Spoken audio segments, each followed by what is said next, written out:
नमस्कार, मैं Rana Yashwant India news पर आपका स्वागत करता हूं। देश में रामलला की प्राण प्रतिष्ठा को लेकर के एक उल्लास का माहौल है। राम मंदिर का उद्घाटन होने जा रहा है। एक लंबी प्रतीक्षा थी 500 वर्षों की, वो पूरी हो रही है। राम मंदिर साकार है। अब इस अभियान को, जो मंदिर निर्माण का अभियान रहा है, राम आंदोलन रहा है, इसमें अग्रणी भूमिका जिस संगठन की रही उसका नाम है विश्व हिंदू परिषद। और विश्व हिंदू परिषद राम मंदिर के उद्घाटन और रामलला की प्राण प्रतिष्ठा, इन दोनों आयोजनों में आज भी संयोजक की भूमिका में है। और अब मेरे साथ उसी विश्व हिंदू परिषद के कार्यकारी अध्यक्ष आलोक कुमार जी हैं। आलोक जी का बहुत बहुत स्वागत है। धन्यवाद। समय जैसे जैसे नजदीक आता जा रहा है, देश के लोगों को यह जानने की जरूरत है कि यह जो प्राण प्रतिष्ठा का पूरा आयोजन है वो कैसे होगा, कितने लोग आएंगे, कितने पुरोहित आएंगे, कितने मंडप होंगे, कितने यज्ञ कुंड होंगे। यह जो पूरा अनुष्ठान है, अगर आप देश को विस्तार से बता पाएं तो अच्छा होगा। ये तो बहुत आनंद की बात है कि लगभग 500 सालों का संघर्ष और अब उसकी सफलता का क्षण है। काशी के पुरोहितों से हमने पूछा था जी। उन्होंने कहा कि इस विधि को 17 तारीख से शुरू करना है। भगवान की जो मूर्ति है वो 5 वर्ष के बालक की है। हम लोगों ने अब तक जो रामलला की मूर्ति देखी है वो घुटनों के बल चलने वाले रामलला हैं जी। माने 1-1.5 साल के। पर ये जो रामलला ये 5 साल के, इसलिए उसको बनाने में एक चुनौती थी। बच्चा लगना चाहिए, जी। माताओं को देख करके लगना चाहिए कि मेरे बालक के जैसा है, और ऐसा ईश्वर और प्रभुत्व वाला अवतार भी लगना चाहिए जिससे हम वर मांग सकें, जिसकी शरण में जा सकें। 3 अलग अलग घरानों ने जो पीढ़ियों से मूर्ति बनाते हैं, 3 मूर्तियां बनाई। जी। और फिर राम जन्मभूमि तीर्थ क्षेत्र के ट्रस्टियों ने उसमें से एक का चयन किया है। वो मूर्ति 17 तारीख को रथारूढ़ होगी। जी। अच्छा। अभी मुझे ये पता नहीं है कि वो रथ किसी मैकेनाइज्ड व्हीकल पर होगा या कैसा होगा। नगर भ्रमण के लिए निकलेगी। नियम यह है कि भगवान की आंखों पर इस पूरी प्रक्रिया के दौरान पट्टी रहती है। अच्छा। तो दर्शन करेंगे लोग उनके, और फिर शाम को वो मंदिर के प्रांगण में आ जाएगी। आगे आने वाले 4 दिन पूरी विधि से उसका पूजन होगा। जी। भगवान को प्राण प्रतिष्ठा के पहले एक दिन जलवास करना होता है पानी में। अच्छा। एक दिन अन्नवास करना होता है माने चावल में, और एक दिन शैयावास करना होता है आराम में। ये सारी की सारी प्रक्रियाओं को शास्त्रीय विधि और विधान से पूरा करेंगे। फिर हम प्रतीक्षा करेंगे 22 तारीख के आने की। जी। और जब घड़ी की सुई 12:20 पर पहुंचेगी तो अभिजीत मुहूर्त आ जाएगा। यह वह मुहूर्त है जो प्राण प्रतिष्ठा को पूर्ण करने के लिए होता है। अच्छा। आंखों की पट्टी खोल दी जाएगी, और इसके साथ साथ ही विश्व के करोड़ों करोड़ों हिंदुओं की श्रद्धा अभी तक जो मूर्ति है पत्थर की, जी, उसमें प्राण प्रतिष्ठित करके उसको विग्रह बना देगी, जीवंत कर देगी। क्योंकि उसके बाद में तो जैसा हमको आपको आवश्यक है थोड़ा सोना, जी, उठना, नहाना, जी, समय पर भोजन करना, ऐसी सब आवश्यकताएं उस मूर्ति की भी हैं, क्योंकि वो प्राण प्रतिष्ठित है। उसमें प्राण प्रतिष्ठित हो गए हैं। जी। प्रधानमंत्री जी, उत्तर प्रदेश के मुख्यमंत्री और राज्यपाल, इस ट्रस्ट के ट्रस्टी, इस कार्यक्रम को कराने वाले काशी से आए हुए पुरोहित और भी कुछ लोग हो सकता है, वह उस समय गर्भगृह में रहेंगे। अच्छा। पर उस गर्भगृह के बाहर चारों ओर बहुत उत्सुकता से निहार रहे 4,500 संत होंगे। जी। भारत के 150 से अधिक मत पंथ संप्रदाय, जी। उनके संतों को बुलाया है। अच्छा। अनुसूचित समाज के संत भी बड़ी संख्या में होंगे, दूर पहाड़ में से, जंगल में से आने वाले भी होंगे। देश के हर जिले के संतों का प्रतिनिधित्व करने का प्रयत्न है और सिख, जैन, बौद्ध परंपराओं के भी लोग वहां पर आए। अच्छा, इन परंपराओं के भी साधु संत होंगे। हाँ, जी। माने जो इंडिक रिलीजियंस हैं उनका पूरा रिप्रेजेंटेशन होगा। ये भारत की संपूर्ण आध्यात्मिक ताकत वहां पर विराजमान दिखेगी। जी। 2,500 दूसरे लोग होंगे। पर भारत के समाज जीवन में जितने भी क्षेत्र हैं, उद्योग है, व्यापार है, सुरक्षा है, पुलिसिंग है, स्पोर्ट्स है, जी। लॉ है, चार्टर्ड अकाउंटेंट्स हैं, एकेडमिशियंस हैं, साहित्य, संगीत, कला, संस्कृति, इन सब में जो पूरे भारत के टॉप्स हैं, शीर्ष है, उनको वह निमंत्रण सब दिया गया। वहाँ विराजमान होगा। और राजनीति में हमने सब बड़े राजनीतिक दलों के अध्यक्षों को भी बुलाया। प्रधानमंत्री जी होंगे तो गृह मंत्री भी होंगे, ऐसा गलती हो गई, प्रधानमंत्री जी होंगे तो विपक्ष के नेता को भी बुलाया है। अच्छा। इसी तरह से भाजपा के अध्यक्ष होंगे तो अन्य पार्टीज के अध्यक्ष भी होंगे। ये एक बड़ा आयोजन केवल वहाँ नहीं होगा, जी। विश्व के 55 देशों में 10 करोड़ हिंदू समाज के लोगों के पास जाकर के उनको अयोध्या से पूजित करके मंगाए हुए पीले चावल देकर निमंत्रण किया है अच्छा। कि इस कार्यक्रम को देखना है। अच्छा, ये निमंत्रण पर- है। जी। पर मंदिर में देखना है, घर में नहीं देखना। तो 5 लाख से अधिक मंदिरों में जी। लगभग 7-8 करोड़ हिंदू समाज इसका दर्शन करेगा। अच्छा, मंदिरों में देखने की व्यवस्था की जानी चाहिए। जी। आलोक जी ने अब तक जितना कुछ कहा है, मैं एक ब्रीफ देता हूं। मैं इतने लंबे से सुन रहा था, क्योंकि यह सब कुछ आपको सुनना चाहिए था, आपके लिए बहुत ज़रूरी था। रथ पर सवार होकर के आंख पर पट्टी बंधी रहेगी रामलला के, और उनका नगर भ्रमण होगा 17 तारीख से। वो जलवास करेंगे, अन्नवास करेंगे, शय्यावास करेंगे, और उसके बाद प्राण प्रतिष्ठा होगी। किसी भी मूर्ति की जब प्राण प्रतिष्ठा हो जाती है तो विग्रह हो जाती है। तो यह एक रिवाज है, या जो हमारी परंपरा है, जो धार्मिक अनुष्ठान होते हैं, उसके मुताबिक प्राण प्रतिष्ठा होगी। और मंदिर के भीतर गर्भगृह में कौन रहेगा आपने बताया, मंदिर के प्रांगण में कितने लोग रहेंगे आपने बताया। देश के 5 लाख मंदिरों में या देश दुनिया के लोगों को यह जो अनुष्ठान है उसको देखने की व्यवस्था की गई है। तो करोड़ों की तादाद में लोग इस अनुष्ठान को देखेंगे। आलोक, जब 2 सवाल मेरे हैं। आपने कहा कि प्रधानमंत्री होंगे तो विपक्ष के नेता भी होंगे। विपक्ष की तरफ मैंने से कहा निमंत्रित किया है। निमंत्रण, अच्छा।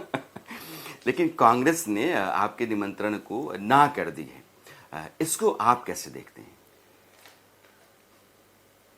ये समय कटुता का नहीं है। जी। हमने शुद्ध भाव से बुलाया है।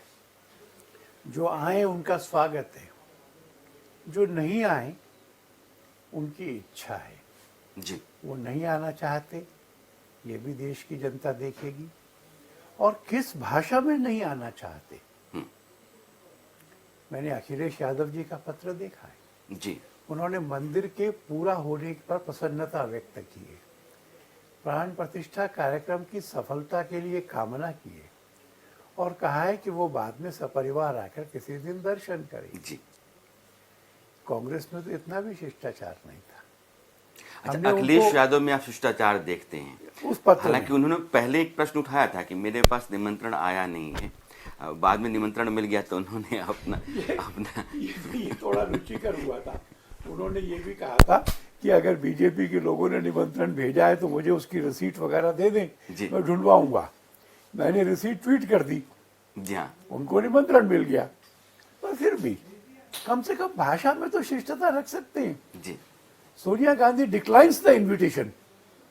ये जो राज परिवार का अहंकार है, जो भगवान के मंदिर की प्राण प्रतिष्ठा को किसी विनम्रता से मना नहीं करता, जी डिक्लाइन करता है। मैं सोचता हूं कि this is expressive of the decline of the Indian national Congress. यह बात आपको चुभती है कि कांग्रेस को ऐसा नहीं करना चाहिए था, और उस परिवार के भीतर जो एक अहंकार आप कह रहे हैं, मैं नहीं कह रहा हूँ, कि एक अहंकार का भाव है, उसके कारण भी निमंत्रण को आपने ठुकराया है। आपका ऐतराज भाषा को लेकर के है। भाषा को लेकर है जी। फिर मैं एक और नेता को यहाँ लाना चाहूँगा, ममता बनर्जी। उन्होंने भी निमंत्रण ठुकराया नहीं, बल्कि उन्होंने यह भी कहा है कि बीजेपी एक नौटंकी कर रही है। मैं समझता हूँ एक प्रतिस्पर्धा चल रही है, योजना से चल रही है। आमतौर पर पार्टीज के सेकंड रिंग के लीडर्स को जी कुछ कुछ समय बाद इस विवाद को जिंदा रखने के लिए कोशिश की जाती है। तमिलनाडु में कोई कहता है कि डेंगू है, मलेरिया है, और हम लड़ेंगे नहीं, हम मिटा देंगे। कांग्रेस अध्यक्ष के लड़के समर्थन करते हैं जी। उसके बाद में कहा जाता है कि रामचरितमानस को हम जलाएंगे और इस पर प्रतिबंध की मांग करेंगे। फिर कोई कहता है कि मंदिर की घंटी ढोंग और पाखंड है जी।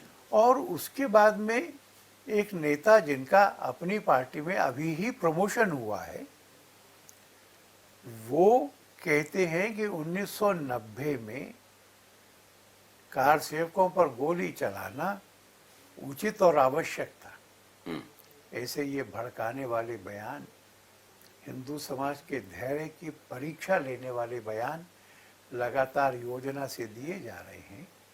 ममता जी ने जो कहा है वो भी मैं समझता हूँ कि चुनावी भाषा है जी। ये सभ्य नहीं है। एक और बयान आलोक जी छोड़ रहे हैं आप, तो मैं उसको जोड़ रहा हूँ। ये बिहार से है, आरजेडी की तरफ से चंद्रशेखर वहाँ के शिक्षा मंत्री हैं, और उन्होंने उस बात की तस्दीक की या उसका समर्थन किया जो बात उनके विधायक ने कही थी, और उन्होंने ये कहा था कि मंदिर का बनाना जो है ये गुलामी की मानसिकता का प्रतीक है। जी, आपने ठीक कहा। और वो जो विधायक ने पोस्टर लगाया था जी वो तो राबड़ी देवी जी के निवास पर लगाया था। माने ये राबड़ी देवी लालू जी की सहमति को प्रकट करता था, खंडन भी नहीं हुआ अब तक। और इसलिए मैं समझता हूँ कि अंग्रेजों ने भारत के हिंदू समाज को बांटने के जो प्रयत्न किए थे, उस कॉलोनियल ट्रैप में चंद्रशेखर और वो विधायक अभी तक शामिल है, फंसे हुए हैं। जी जी। यानी आप मानते हैं कि ये एक मानसिकता है और ये एक कॉलोनियल ट्रैप है? मैं ऐसा कह रहा हूँ। एक चीज आलोक जी, चूंकि अभी तमाम दलों का जिक्र आपने किया, तो एक सवाल मेरे जहन में आता है। प्रधानमंत्री बार बार अपने मंच से कहते हैं कि ये जो गठबंधन है जिसको इंडी अलायंस हम कहते हैं, यह सनातन के विरोध में खड़ा हुआ है। और चूंकि आपने तमिलनाडु जाकर के डीएमके का जिक्र किया, आपने समाजवादी पार्टी के नेता का जिक्र किया, आपने ममता बनर्जी का उल्लेख किया, और मैंने फिर आरजेडी को भी जोड़ा। अगर आप इन तमाम दलों को देखें तो ये वही गठबंधन है। तो क्या प्रधानमंत्री जो कहते हैं, लोगों के बीच में यह राय तो बहुत मजबूती से बैठने लगे कि हाँ वो सही कह रहे हैं? प्रधानमंत्री जी के कहने से भी लोगों को लगेगा, पर वो बयान तो सब लोग सुनते हैं। और अगर सनातन के या राम जी के या मंदिर के खिलाफ इस तरह का बयान आता है तो भारत की जनता पढ़ी लिखी और अनपढ़ दोनों में एक सहज समझने की वृत्ति तो है ना जी। कौन भारत के पक्ष में है, कौन भारतीय संस्कृति के अनुकूल बोल रहा है और कौन बांटने और भड़काने वाली भाषा बोल रहा है, कौन अपमानजनक भाषा बोल रहा है, ये तो सबके ध्यान में आता है। आलोक जी, वीएचपी को लेकर के ये जो राम मंदिर का निर्माण है, रामलला की प्राण प्रतिष्ठा है, यह इतना बड़ा आयोजन है, आप 56 देशों में जा रहे हैं, आप करोड़ों लोगों को जोड़ रहे हैं। आपके साथ एक सवाल जोड़ा जाता है कि यह जितना भी प्रयास आपका है, ये पुरुषार्थ आपका है, ये सिर्फ इसलिए है कि बीजेपी को राजनीतिक रूप से 2024 के चुनाव के लिए मजबूत करें। मैं समझता हूँ कि इससे उल्टा हो रहा है। हमने तो आग्रह करके, और मैं आपको सच कहूँ तो समाजवादी पार्टी के अध्यक्ष को और कांग्रेस के अध्यक्ष को बुलाने के पहले हमारे यहाँ भी ऐसे बहुत सारे लोग थे जी जिनको 1990 की कार सेवा का हत्याकांड स्मरण था, जिनको सुप्रीम कोर्ट के एफिडेविट का स्मरण था कि राम मिथक थे। वो कहते थे कि मत बुलाओ। मैंने कहा वो पीढ़ी चली गई, कब तक? अब तो राम मंदिर बन गया ना, अब पॉजिटिव भाव से सबको बुलाओ। पर अगर वो सब बायकॉट करते हैं, वो सब बाहर रहते हैं, तो वो बीजेपी के लिए मैदान खुद खुला छोड़ रहे हैं। इसमें हम क्या कर सकते हैं? अगर वो आए तो उनका स्वागत है, अब भी आए तो स्वागत है, और सब आएंगे तो किसी के लिए मैदान नहीं होगा, सबका एक ही मैदान हो जाएगा। सबसे ज्यादा आहत तो हम इस बात से होंगे कि राम मंदिर या राम जी चुनावी मुद्दा बने। इसलिए मुझे प्रसन्नता होती है वो सब लोग आते। उन सबके बायकॉट ने एक ऐसी स्थिति खड़ी कर दी है कि कौन राम जी के साथ है, कौन राम जी के विरोध में है, इसके बारे में निर्णय करने में लोग अब स्पष्ट हो रहे हैं। जी। एक और बयान है असदुद्दीन ओवैसी का है, और उनका बयान कमोबेश उसी तरह के बयान या शब्दों के हेर फेर के साथ कई दूसरे मुस्लिम नेताओं के बयान पिछले कई दिनों से आते रहे हैं। और वो ये कह रहे हैं कि मुसलमानों, मस्जिदों को आबाद करो, आपके हाथ से मस्जिदें निकल रही हैं, जालिमों की नज़र कुछ और मस्जिदों पर है, मस्जिदें आपके मजहब का किला हैं, इनका आबाद रहना, मजबूत रहना बहुत ज़रूरी है। इस तरह के बयान को आप कैसे लेते हैं? मैं मानता हूं कि ये भड़काने की कोशिश है, ये जातीय द्वेष की, हिंदू मुस्लिमों के बीच में अविश्वास की और संघर्ष की खाई बढ़ाने का डेलिबरेट एफर्ट है। और मैं इसलिए मानता हूं कि सुप्रीम कोर्ट के 5 जजों के फैसले के बाद भी ओवैसी के भाषण के दौरान बार बार बाबरी मस्जिद का जिक्र हुआ है। तो जो निष्ठा सांसद के प्रति, सांसद होने पे उन्होंने ली थी, संविधान के प्रति निष्ठा की, ये तो उसका उल्लंघन हो गया। मैं आपको कहूं कि राम जन्मभूमि कोर्ट के आदेश से मुक्त हुई है। उस समय ओवैसी जी ने कहा खैरात नहीं लेंगे, मुसलमान 5 करोड़ भूमि नहीं लेंगे, ये तो इस्लाम का अपमान है, तौहीन है। मेरे से किसी पत्रकार ने पूछा था, मैंने कहा कि ओवैसी बोल रहे हैं या जमीयत उलेमा हिंद बोल रही है, इनको कौन दे रहा है जमीन? और जब सुन्नी वक्फ बोर्ड को जमीन सौंपी गई तो उन्होंने तुरंत ले ली। और अभी मैंने चित्र भी देखा है और बयान भी पढ़ा है कि भारत की सबसे बड़ी मस्जिद वहां खड़ी की जाएगी। तो इसमें भेदभाव कहाँ हो गया, संघर्ष कहाँ हो गया? वो इस बात की तरफ इशारा कर रहे हैं कि एक तो अयोध्या का मामला निपटा, अब काशी और मथुरा की तरफ भी बात बढ़ने लगी है। और वहाँ भी देखिए कि एक जगह एएसआई का सर्वे हुआ, दूसरी जगह एएसआई सर्वे का कोर्ट का आदेश है। तो उनको लगता है कि ये सारी चीजें एक प्रायोजित तरीके से बढ़ाई जा रही हैं। ये दोनों मामले कोर्ट में हैं जी। और मैं इसके पहले का विषय उठाना चाहता हूँ। मथुरा के विषय में तो औरंगजेब का फरमान है, तोड़ो, मूर्तियाँ निकालो, मूर्तियाँ पल्वराइज करो, उसको मसाले में मिला करके फर्श और सीढ़ियों में लगा दो, जिससे जो कोई भी मुसलमान इबादत करने जाए वो उनके बुतों को पैरों से रौंदता हुआ जाए। इसका मैंने जिक्र इसलिए किया कि ये एक विश्वव्यापी प्रक्रिया है, और वो ये है कि जो विजेता जाति है वो पराजित लोगों का मनोबल तोड़ने के लिए उनके धार्मिक स्थान तोड़ती है। Here are you and here are your gods। तुम यहाँ आओ और तुम्हारे देवता भगवान इस मलबे में बैठे हुए हैं, इसलिए तुम और तुम्हारे भगवान भी हमारा मुकाबला नहीं कर सकते। काशी विश्वनाथ में टूटे हुए मंदिर का मलबा पड़ा हुआ है अब तक। क्यों? हिंदू आए, देखे उसके मंदिर का मलबा, शंख चक्र गदा ऐसे चिन्ह मलबे में पड़े हुए। इसलिए ये ईमानदारी से इबादत के लिए बनाए गए स्थान नहीं थे, जी ये तो मंदिर ही थे और हिंदुओं को परपेचुअली अपमानित करने के लिए बनाए गए थे। फिर भी हमने ये घोषणा की है और मैं दोहराता हूं आपके चैनल से जी कि काशी और मथुरा प्राप्त करने का प्रयत्न हम संविधान के दायरे के अंतर्गत करेंगे। मामला कोर्ट में है, सड़क पर उतरने की जरूरत नहीं है, आंदोलन करने की जरूरत नहीं है। कोर्ट में अपनी बात रखेंगे, कोर्ट न्याय करेगी। देश का मुसलमान और हिंदू कोर्ट में विश्वास रखता है। वो वैसे जैसे लोगों के बावजूद राम जन्मभूमि मुक्त होने पर कोई दंगा नहीं हुआ था। जो फैसला काशी मथुरा में कोर्ट करेगी वो इस बार भी दोनों पक्ष मान लेंगे, ऐसी मुझे आशा है। आलोक जी विश्व हिंदू परिषद के कार्यकारी अध्यक्ष हैं। एक ब्रेकिंग न्यूज की तरह खबर है कि वीएचपी अदालतों के जरिए काशी और मथुरा यानी काशी और मथुरा पर जो अधिकार है उसको छोड़ेगी नहीं, लेकिन उसकी जो कानूनी प्रक्रिया है, जो रास्ता है, उसके जरिए अपने अधिकार को हासिल करेगी, यानी कि यह चलेगा। एक आलोक जी सवाल आता है कि जिस तरीके से राम मंदिर को लेकर के देश भर में उल्लास है, एक अलग तरह का वातावरण तैयार हुआ है, पूरा देश राममय हो गया है, यह जो माहौल है इसमें एक तबका जो जिसको आप अल्पसंख्यक कहते हैं, मुस्लिम समाज कहते हैं, वो डरा हुआ सा महसूस कर रहा है। या कुछ लोगों का आरोप ये है कि जो भाईचारे की पहले जो रेशे थे उसके वो थोड़े टूटे हैं, कमजोर पड़े हैं, ये आरोप है।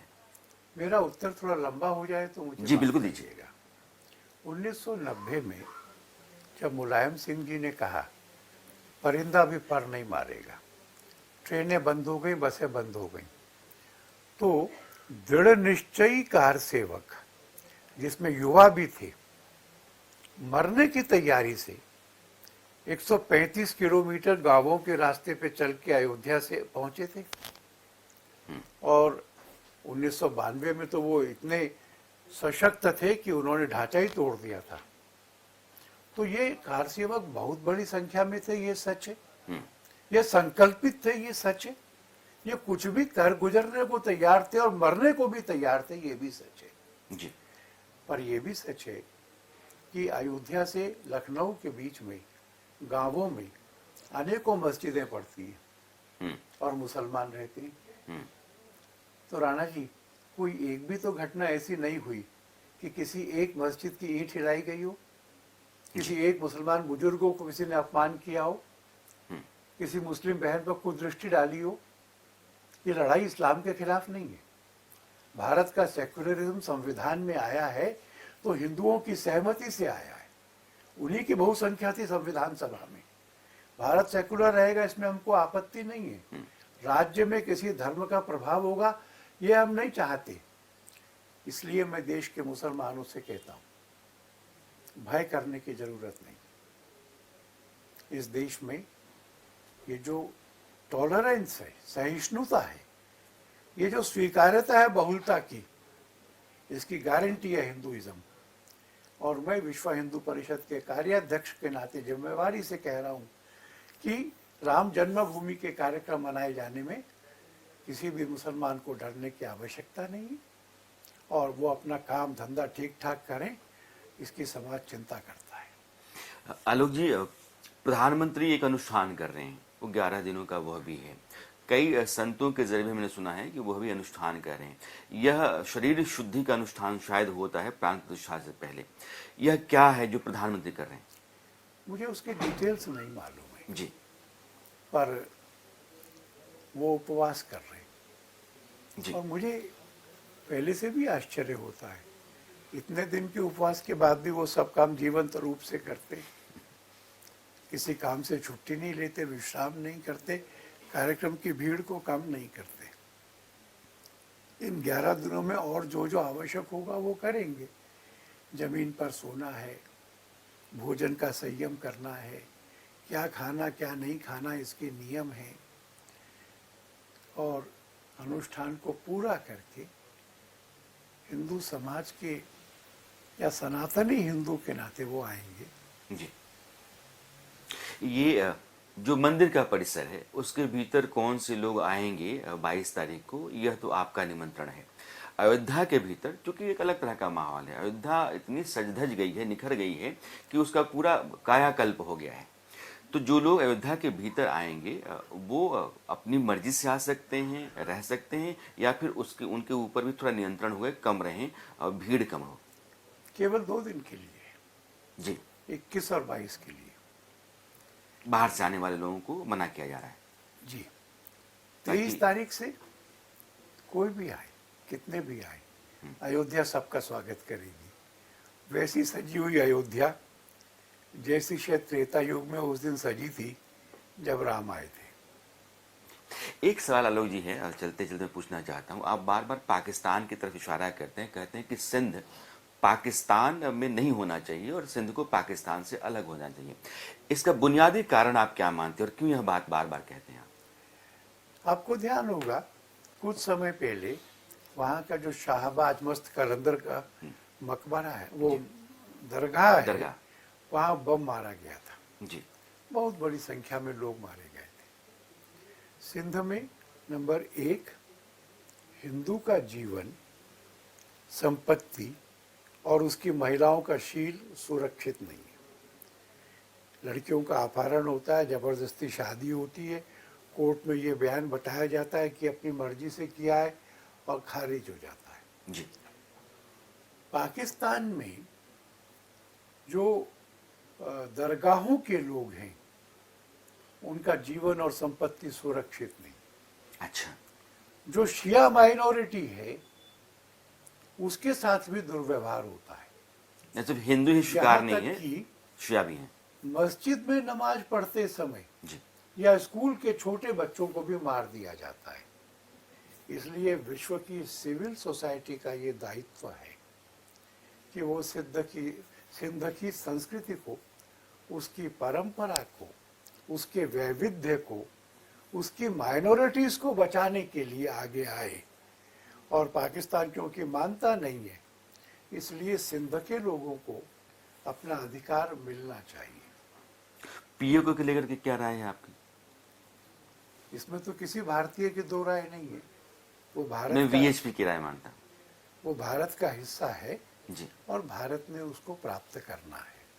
यह भी आपकी सरकार का लक्ष्य है, जो नरेंद्र मोदी की अगुवाई वाली सरकार है। जी, क्योंकि जब 370 समाप्त हुई थी जी, और जब 370 की समाप्ति को सुप्रीम कोर्ट ने ठीक बता दिया था, तब मैंने अपने बयान में कहा था, the only unfinished agenda in Kashmir is to take back the PoK.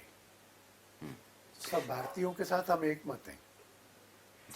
ये एक बड़ी खबर है आलोक जी के जरिए आ रही है कि जो नरेंद्र मोदी की अगुवाई वाली सरकार है, बीजेपी की अगुवाई में जो सरकार चल रही है, इस सरकार का एक मकसद यह भी है कि पाकिस्तान के कब्जे में कश्मीर का जो हिस्सा है उसको लिया जाए। राणा जी, जी, मैं बीजेपी का स्पोक्स पर्सन नहीं। मैं समझ रहा हूँ, मैं समझ रहा हूँ। आप, मैंने तो वीएचपी की राय सुनी। मैं कह रहा हूँ कि वीएचपी की राय ये। वीएचपी की राय, मैं ये कह रहा हूँ कि वीएचपी की ये राय है। चलते चलते आलोक जी, आखिरी सवाल है कि जो रामलला है, क्योंकि 3 मूर्तियां बनाई गई थी, तो कहा यह था कि अरुण योगीराज की जो मूर्ति है उस मूर्ति को ही चुना गया है। वह मूर्ति कैसी है और इस चुनाव का फैसला कैसे किया गया? ट्रस्टीज ने जी, एक पर्ची डाल के निर्णय किया है। जी, मूर्ति कैसी है इसको जरा 17 तारीख तक रहस्य रहने दीजिए। ठीक है। आलोक जी ने खुल कर के सवालों पर जवाब दिए हैं और बेहिचक दिए हैं, बेझिझक दिए हैं। आपने समय दिया, आपने बात की, आपका बहुत बहुत धन्यवाद। इंडिया न्यूज़ पर अब समय है एक ब्रेक का। ब्रेक के उस पार खबरों का सिलसिला जारी रहेगा।